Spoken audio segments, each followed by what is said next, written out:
It's a lot that affects self-love, society, your parents, your friends.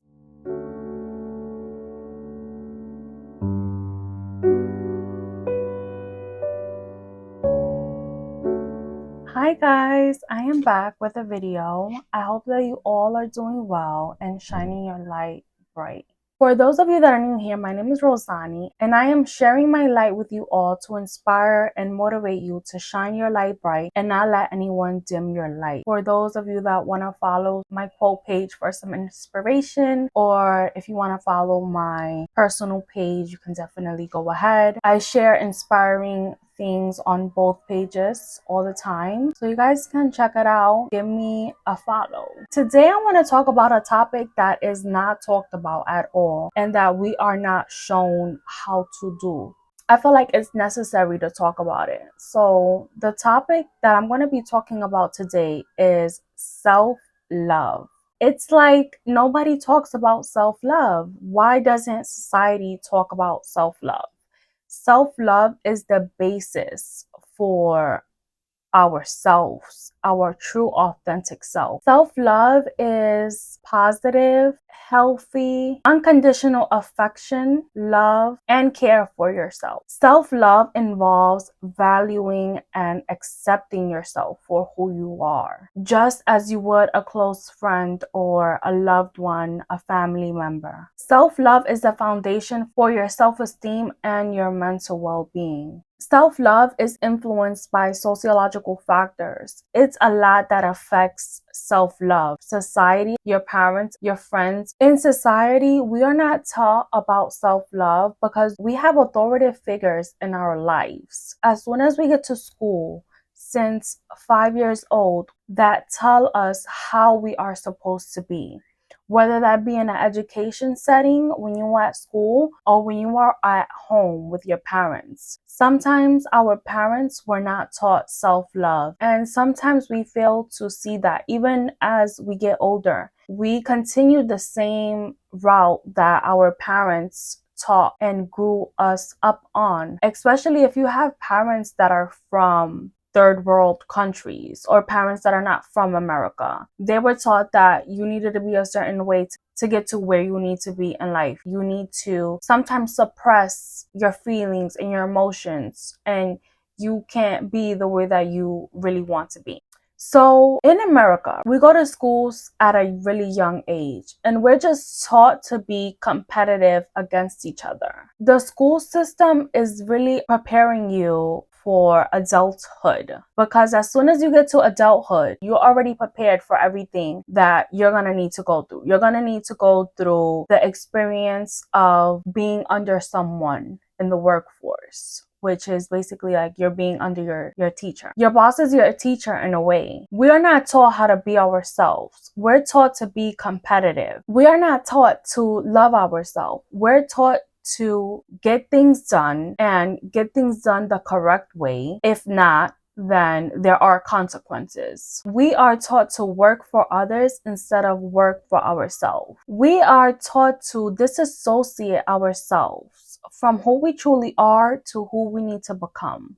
From a really young age, we are taught to do as told, not fully having the ability to express ourselves and who we are. And as soon as we express who we are to our parents, we're taught, no, you can't be like that. Or we're shunned upon instead of having parents that are supportive and that are understanding of who you really are. And we're looked at as disapproval if we do something wrong, or if things were not done the way that they wanted us to do them, or we decided to incorporate a little bit of ourselves into whatever it was. And if that's happening at home, and then we go to school and we're trying to project a little bit of ourselves into projects or into the classroom, we're called the class clown, or we're being bullied by other students. Other students are making fun of you because it's like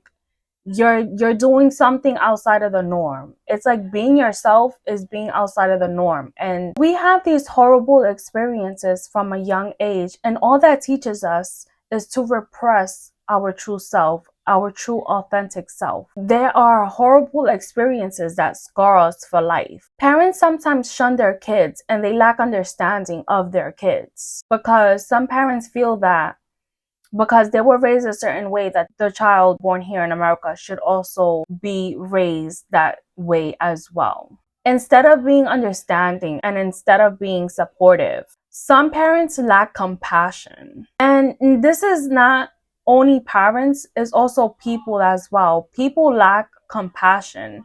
So us being shunned upon our parents or us being shunned upon with adults and then even kids our age, that reflects back on us and we internalize through our subconscious that it's not okay to be your true authentic self because it's like no one will accept you for who you are. And that's when we start to think, well, okay, if nobody is going to accept me for who I am, then I need to find ways that I need to fit in. I need to start doing drugs. I need to start dressing this kind of way. I need to start saying these kind of things. And that's really not who you are inside. We block ourselves from fully experiencing that side of ourselves, and we take that side of ourselves and we lock it inside a locked door inside of our brain.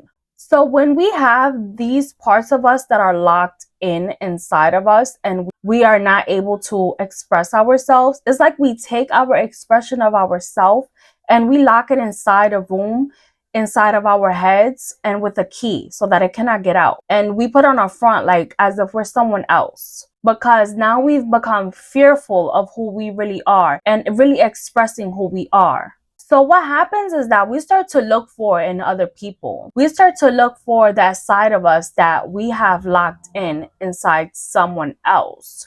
See, for me, I locked a rebel side of me up when I was younger because I had the kind of parents that I could not have sleepovers. I could not go to any friend's house that, my parents didn't know their parents, or I couldn't go out to the movies. I couldn't do a lot of things that a normal American child has. My parents they were not unsupportive of who I was, but they just didn't allow me to have fun. So it was like I wasn't allowed to be a rebel. I wasn't really allowed to have what I would consider fun.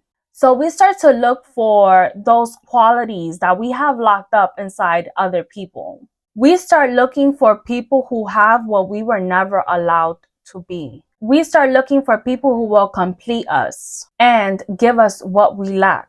So if we're lacking self-love and appreciation for who we really are, then how can we go out looking for self-love in others? How can we do that? Because in reality, you can't.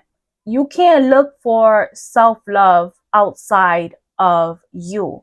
And no one is going to really love you how you love yourself. We need to start opening those locked doors that we have inside ourselves and start being compassionate and nurturing that side of us that we were taught to hide and repress and stay hidden. We need to tap into our full potential and stop being fearful of what others might say and what others might think. Learn that your life is not about anyone else except yourself. It is completely about you. We need to regain our power and find outlets that allow us to be our true authentic self. We have to learn how to love every part of ourselves and find the balance of our good side and our bad side.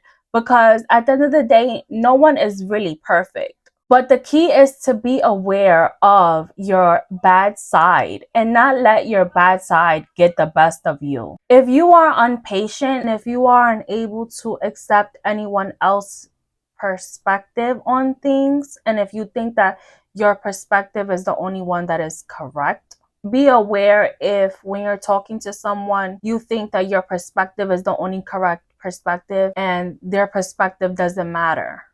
Be aware if you have any self-doubts about yourself. Observe these thoughts and allow them to be, but do not react to them. Disassociate yourself from who you were taught to be and honor your true, authentic self. To have self-love for yourself, you need to show yourself compassion. You need to show yourself self-acceptance. Embrace all aspects of yourself, your strengths and your weaknesses. Don't seek to be someone you're not, and be content with who you are. Practice self-care, practice self-health, practice forgiveness, practice positive self-talk. Surround yourself with people who already have self-love for themselves, because you will see how much they love themselves, and that will inspire you to love yourself. Take the time to know who you are. Take the time to understand your values, your beliefs, and your goals. Ask yourself questions to see your response, and just be an observer of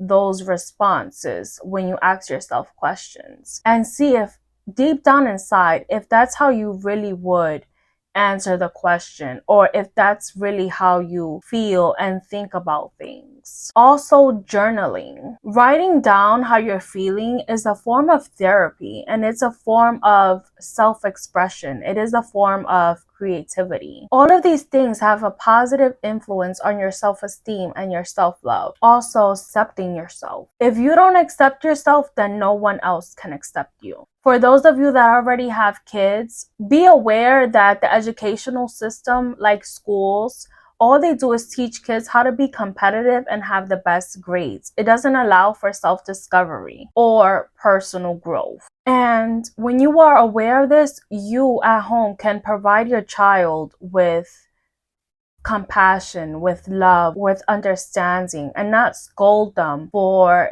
things. Instead of scolding them, try to understand them and try to work around them. Also, stop using social media to compare yourself against others. People on social media, all they do is show the good side of things. They never show the bad side of things. And this constant comparison with social media erodes your self-esteem and your self-love, because people are not showing the truth. They're only showing an illusion of reality and of their reality, and someone else's reality is not your reality. Also, these gender norms that society has, whereby men are not allowed to show vulnerability, and then women are to show that they only have beauty to offer, that they need to have their bodies done to show that they have value. That's crazy. Media and advertising also affect your self-love and your self-esteem. They promote narrow-mindedness of what it means to be successful and what it means to be beautiful. Media and advertising, it's a huge way to undermine your self-love. So let's start recognizing these things that are decreasing our self-love and our self-esteem. These things are influencing us to hide our true authentic self, and we need to break free of that. We need to start having self-love for ourselves so that it can inspire others that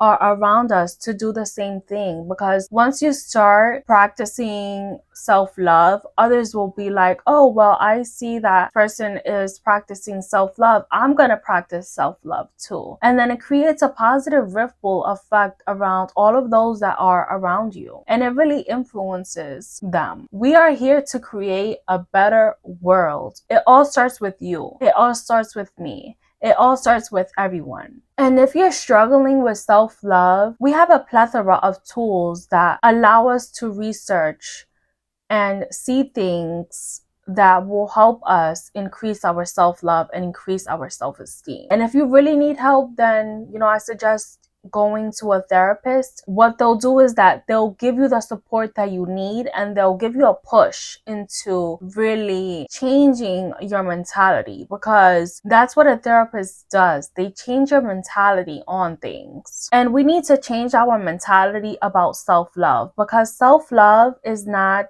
dating a bunch of people thinking that you're gonna find the love that you're looking for. Self-love is not thinking, I'm going to use these 5 people to buy me materialistic things and I'm going to be happy and that's going to increase my worth and my self-love. It's really not. Materialistic things don't have any value to your self-love, and it doesn't add any value to your self-esteem. It might make you feel good for 10-20 minutes, but then it's on to the next thing. And then what really can make you happy? What really can make you have self-love? Materialistic things cannot make you have self-love for yourself. So let's start embracing who we are. Let's start influencing people to really love themselves. This is what we need. We need more people to speak on things, especially this generation of millennials, whereby we see people all the time, but we don't really talk about the things that are kind of hidden from the surface. We just act like everything is okay and we're all doing well, when in reality, we are all going through something. We need to put resources out there that can help one another and inspire and motivate you to be better and do better and know better. So I just want to say thank you so much for showing your support. I'm so happy with the messages that I have been receiving about how you guys really like my videos and how I do inspire you guys. It really means a lot to me that I can put my ideas and my thoughts out there and I can have such a positive influence on you guys, because that's what I'm here for. I'm here to just shine my light with you all and inspire you, even if it's just a little bit, to, you know, shine your light bright and don't let anyone dim your light. Be true to yourself because you deserve it. And if people around you, they don't want to deal with it, then those people are not meant to be in your life. If you guys like this video, give me a thumbs up, comment down below, and subscribe. Thank you to all who have been showing your support. I appreciate it from the bottom of my heart. Thank you so much, and I'll see you guys next time. Until then, be your greatest and don't let anyone dim your light. Be better, do better, and know